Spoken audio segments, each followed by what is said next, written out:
Hi everyone there. My name is Paul and I'm the director of Hope Beyonders. And today I would like just to share a few points, especially with students who have received their examination result and their parents.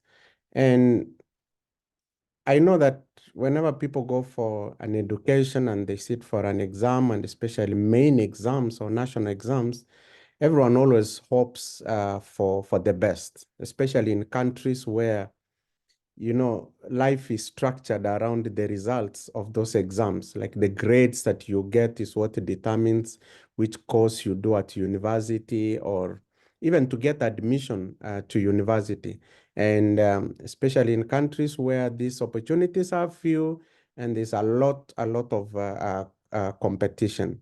And when exams come, of course, we have about three different categories of people. There are those who get what they wanted or they get surprised positively and they are happy and they are celebrating and they want to tell everybody and they are very grateful and they are rejoicing at the results. And then we have, of course, the other extreme, those who get disappointed because they didn't get the grade that they expected or things didn't turn out well for them.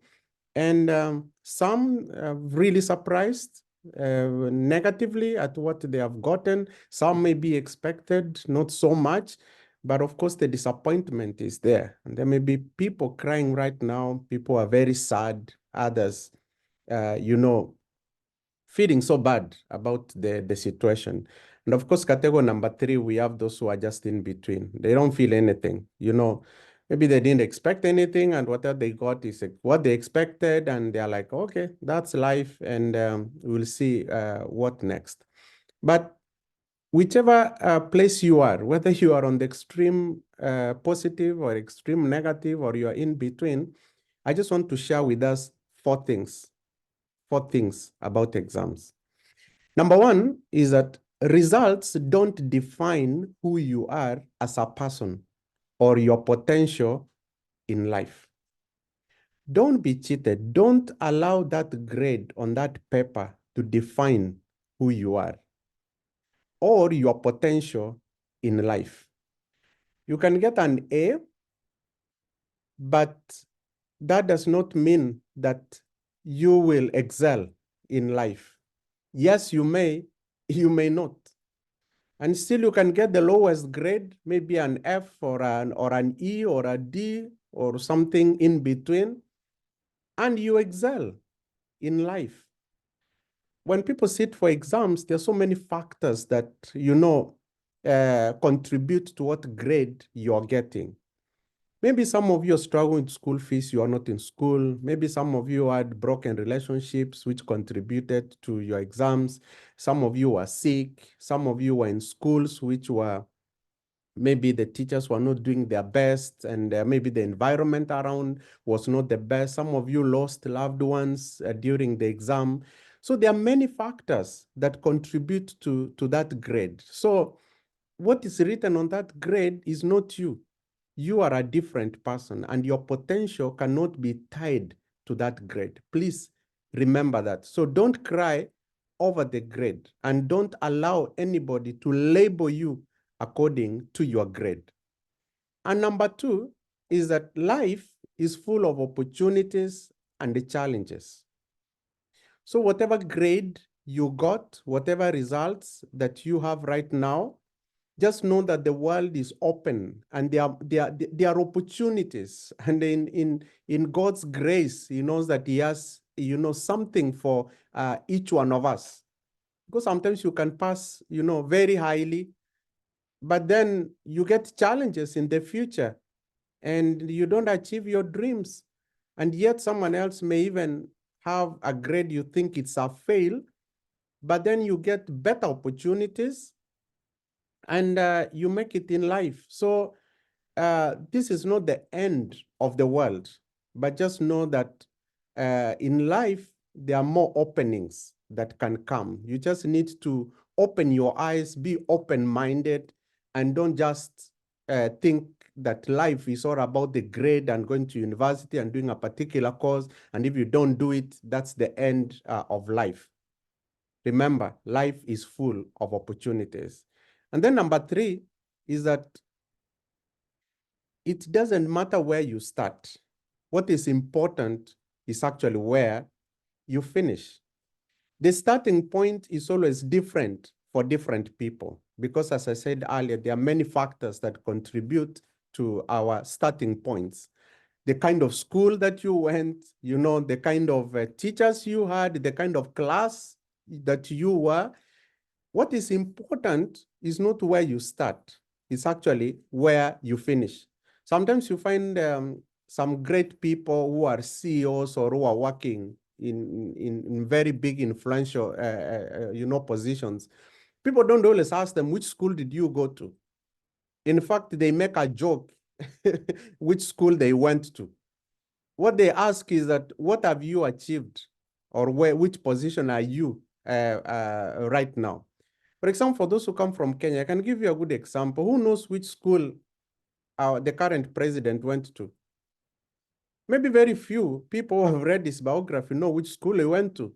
But I'm sure if he went to Alliance, then he will be shouting and people, oh, this is an Alliance guy. But this is a guy who went to primary school, walking barefooted. He went to a high school, I don't even know which one. But today, he is the president, of the country. And there's so many examples like that. I can also give you a world example. All of us know Apple, the company that makes iPhones and makes, MacBook computers. It was co-founded by someone called Steve Jobs. Steve Jobs has a very interesting story. One thing is that he was adopted. He never grew up with his siblings and his parents. And then when he went to college, he actually dropped out. And although he went into technology and he made he co-founded the iPhone and the MacBook, which really transformed the techno world. He was never good at technology. Go and read about it. He was just an ambitious guy, a business guy, and he collected people around and he made, a name for himself. So it doesn't matter where you start. That's my point. What matters is that what is your dream? Where do you want to end up? If the grade that you got right now cannot set you to that place where you want to start, you can go and start lower and build up. So it doesn't matter really. So don't cry over, what is already past. And then lastly, number 4 is that God has a plan for you. And his plan for you is bigger than your results. His plan for you is bigger than what you think. His plan for you, cuts across your failures. And God's plan cannot be, canceled by what you got in your exams or by your failures. God has a big, big, big plan for you. And sometimes his plan is surprising. He uses even our failures and he turns them into, building stones into his plan. I just want to give a very quick example. For those of us who read the Bible, you know about those examples of Apostle Paul and Apostle Peter. Apostle Paul was very learned. He was a lawyer, a teacher of the word, and he was in the city, sitting under great professors. Peter was a fisherman, unschooled. He never went to school. But when God called them, Peter, the unschooled one, is the one who was positioned in Jerusalem, the capital of education, arguing with the teachers of the law. We naturally could have expected Paul to be the one stationed in the city because he was learned and he would reach city people. But where was Paul? Paul wasn't traveling. Or, his missionary's journey on the road where there are robbers and difficulties and talking to people who are not educated. And yet we will think like, oh yeah, why is God doing the opposite? He could have used the educated one, to be in the city, and the fisherman, the uneducated one, will be traveling around meeting his fellow uneducated ones. That's why I'm telling you that, God's plan is very funny. It's not dependent on your exams or on your results. So trust God's plan that despite what you got in the exams, despite the results, God's plan is still intact as far as you trust him. It will never be determined by human failures. So as I finish, I just want to encourage you by repeating my 4 points. Results, number one, results don't define who you are as a person or your potential in life. You are bigger than that piece of paper or that grade written on that piece of paper. That is not you. Always remember like that. Number two, life is full of opportunities. Opportunities in life is not about academic excellence only. That's not the road to success in life. There are many other opportunities in life. Open your eyes. Number three, what matters is not where you start, but where you finish. It doesn't matter what grade you've gotten right now.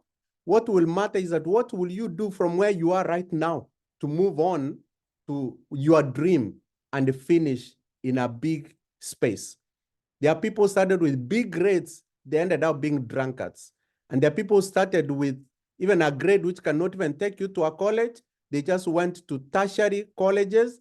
Now they are engineers, they have their own construction companies, they have their own businesses, and they are employing the people who got A's. What matters is not where you start, is where you finish. And then lastly, number four, is that God has a plan for you. And his plan is not dependent on the grade that you have gotten right now. You can trust him going into the future. And so this is my encouragement to you, especially the students who get this message, and even parents. You can take these 4 points, share this video to someone that you know has received the exams, and or as a parent, you can take these points and share with your child, or you're a teacher somewhere. You can just play this video for your students, and just know that God has a plan for you. And from Hope Beyond, you know, our work is to encourage and empower the youth. And one way is to tell you, we are waiting for you as you finish Form 4, as you finish your exams or university. And we are here to tell you, welcome to life, and your people can work together with you. And if you need someone to talk to, maybe you are feeling very low, or you're feeling very high, excited, and you need someone to talk to, just get in contact with us, Hope Beyond. You can get us on Facebook, and someone can be able to talk to you, to encourage you, to guide you, to give you career guidance, and because that's what we do. Thank you for now, and I welcome all of you to subscribe to this YouTube channel, and we'll getting more this year. So as I said, my name is Paul, and I'm director of Hope Beyond, and God bless you.